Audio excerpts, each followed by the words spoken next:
Record. Okay. Good evening, everybody. We are on record right now. I don't have it recorded there for a second. Okay. Um, Happy end of week 4, moving into week 5.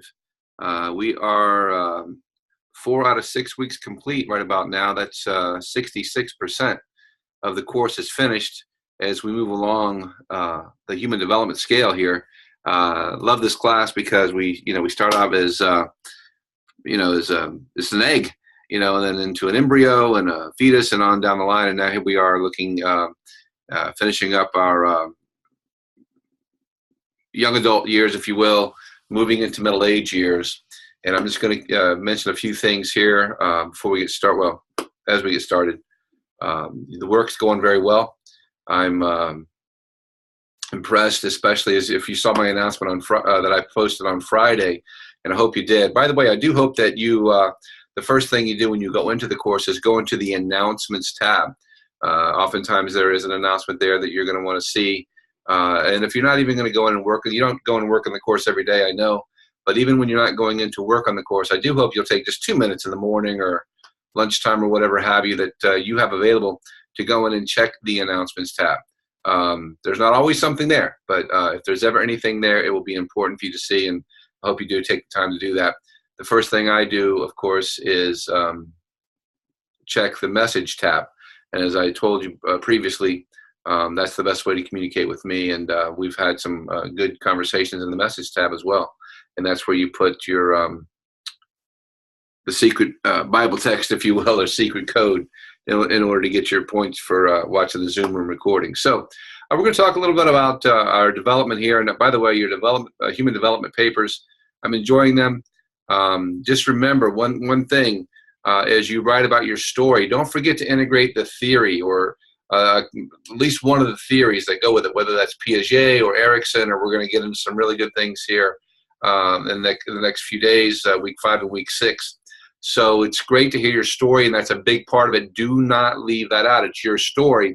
But I want to hold that against the backdrop of what the theorists and the psychologists say about human development.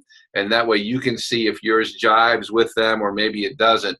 Typically, you're going to find some things that you agree with, at least. Oftentimes, you'll say, yeah, this is right on target. He was very much in the ballpark. It's not an exact science, and none of the theorists say that it's an exact science, but we go through those stages, and that's one of the important things that we talk about. Whether it's Piaget, it's you got a little bit of flexibility on whether you go to congruent operational and on down the line. Whether it's those exact ages, it's not always, but it's within that age range, and the idea that you go sequentially, it goes in order. So that's very important. Same with Erikson and the others, Freud for that matter. So as we get into middle adulthood, which is where many of us are or perhaps have been recently, I think I'm on the other side of that now, or we'll be going into very soon. I know we have some sort of traditional students here who may be younger. I'm not sure of everyone's age in the group, but it's possible that everyone has not seen this yet, but we'll be seeing it soon. So and we talk about personality themes. Let me just make sure here. Okay. All right. So we got the big 5.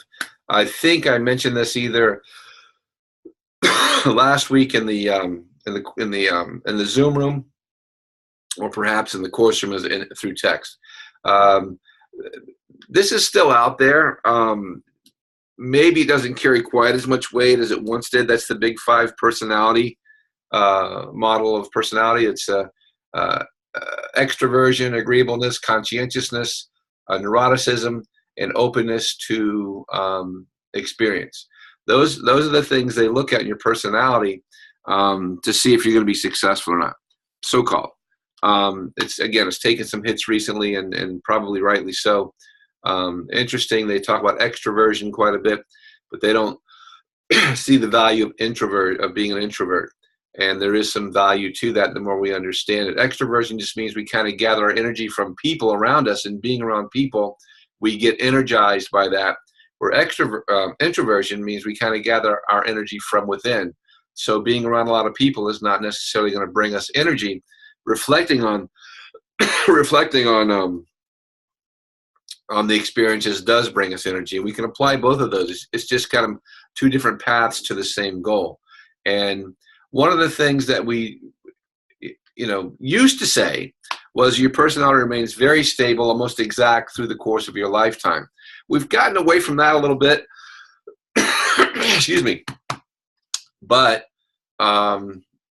we pretty much are in agreement, and I think we're pretty settled on that our personality does not change dramatically through our lifetime unless there's some kind of an accident with a traumatic brain injury or something along those lines, some kind of trauma that can help or cause our personality to change. But by and large, our personality remains rather stable. The difference that we are seeing is we realize we're kind of born with part of our personality that comes from our DNA, that comes from our parents, that gives us part of what it is. And that can be different for siblings, as we talked about, I think, week 2 or so. But our experiences also lend themselves to our, have an influence over our personality as well. Make sure this isn't one of you.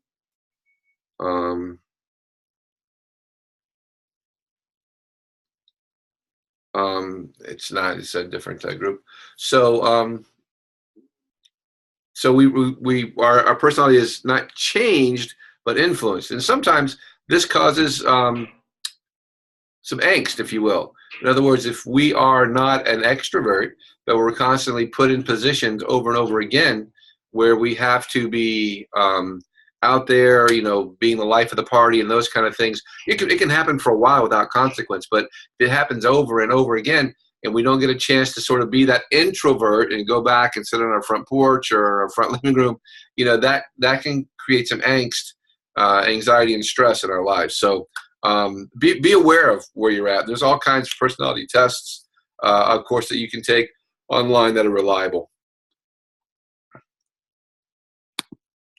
Okay, so college-educated women in their 40s scored higher in personality scales based, in terms of the Big Five theory, and higher than women in their 60s in terms of power and concern about aging. So in the 40s is a pretty good age.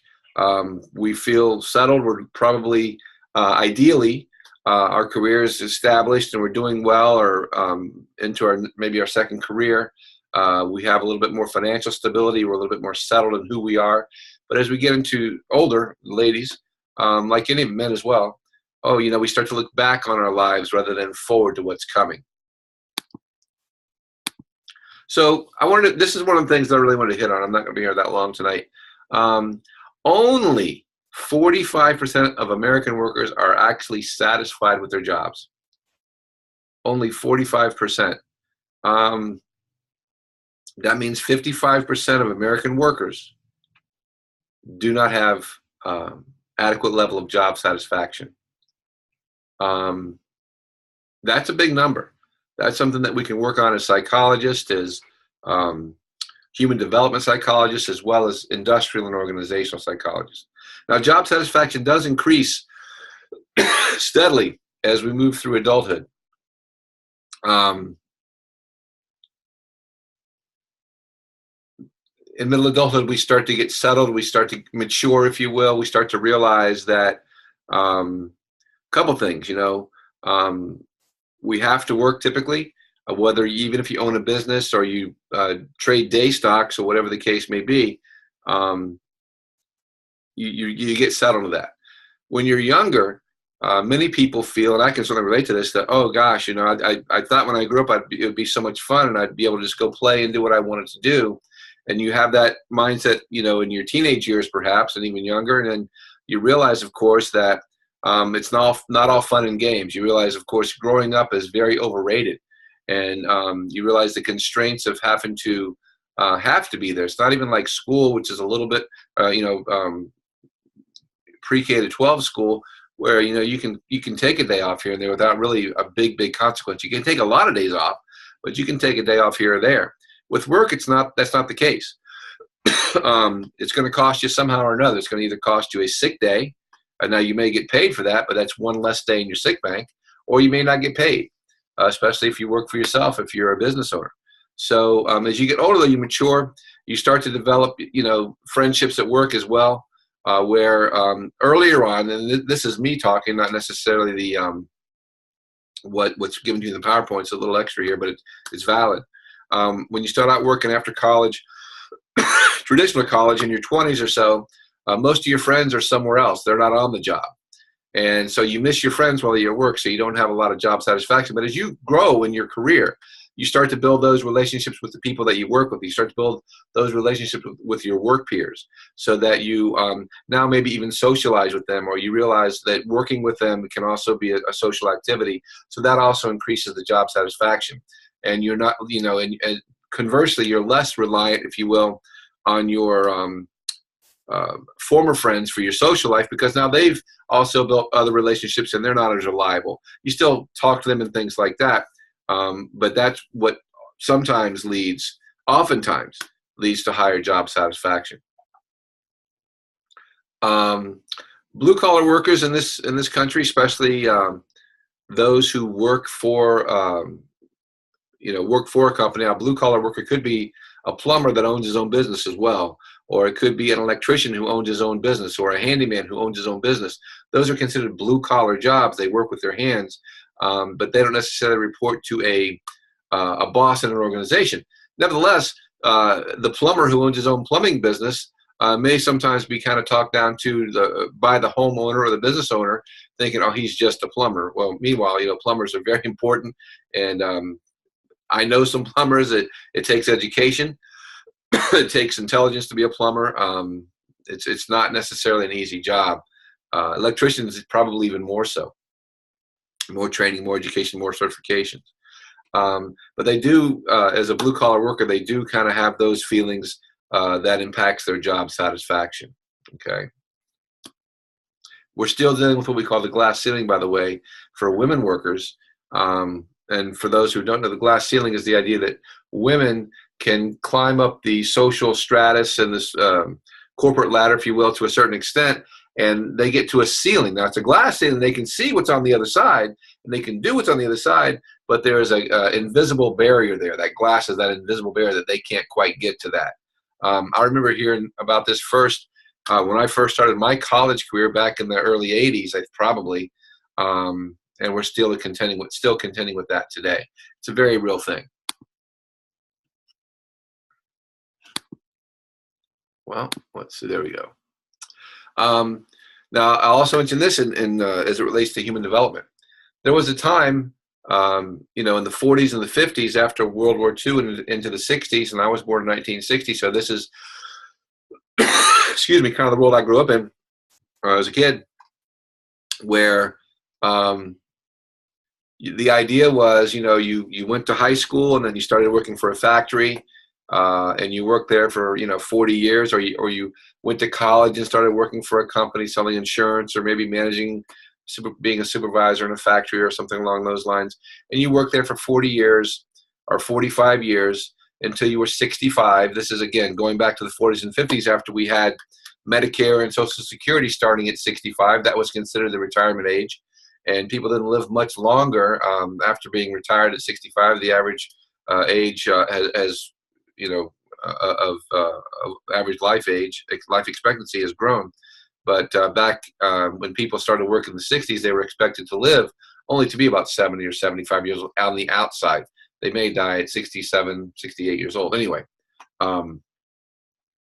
so the idea was you'd go to work for this company. You might bounce around a couple of jobs early on, but you finally get the company you want. You'd stay there for 40 or 45 years until retirement. You'd move to the country, and the grandkids would come and see you. And that was the picturesque idea. But now, and I might even post a video in the announcements. Maybe many of you have seen it. It's called Did You Know? And I think I will try and do that this week. The average worker now is going to not only just change jobs, but change careers multiple times. I think it's 3, 4, 5 times. Change career. That means, you might be, and I'll use myself as an example. I was a tractor trailer driver when I started out. I started working my way through college. I stayed there for 10 years, 12 years, got a retirement come from them.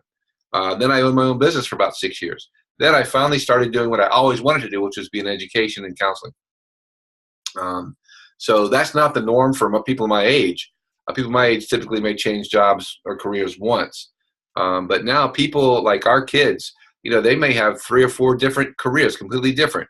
Not just a different job. Like and the difference is this: like if you go to work for ABC Distributors, whatever company that is, you may start out in the warehouse and receiving, what have you. Then you may go over to distribution. Then you may go over to marketing. Okay, those are different jobs, but kind of the same thing under that one company. Now we're talking about people may start out in after college, selling insurance, and may transfer and take other training and go into work in the medical field. A dear friend of mine,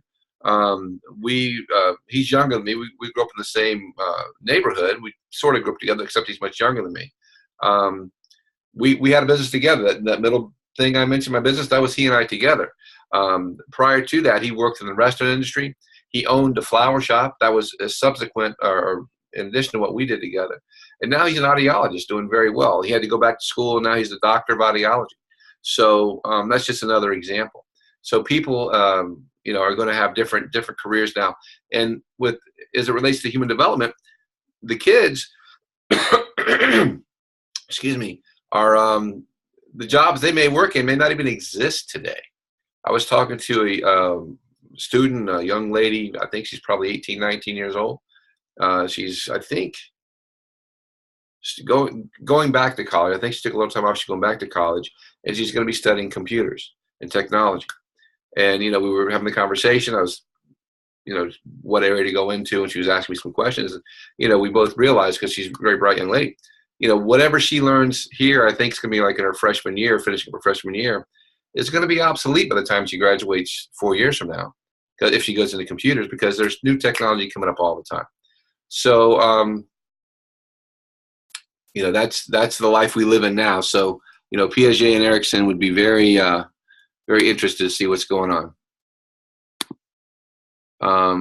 This relationships. This is, I won't spend a whole lot of time on this, but our relationships evolve also. Our relationships with our children change. They're not little children anymore. So now maybe they're adults. They don't necessarily need us the same way, but they still need us. Interesting, when they're little, we're trying to give them advice. Ideally, now they come to us for advice and they listen a little bit. They realize that. We start to think about, well, they're going to be taking care of me, perhaps sometime soon. I may retire, and who knows what the situation is going to be. I may have to move in with them. We talk about the sandwich generation a little bit here. You're going to learn about that to some extent in this course.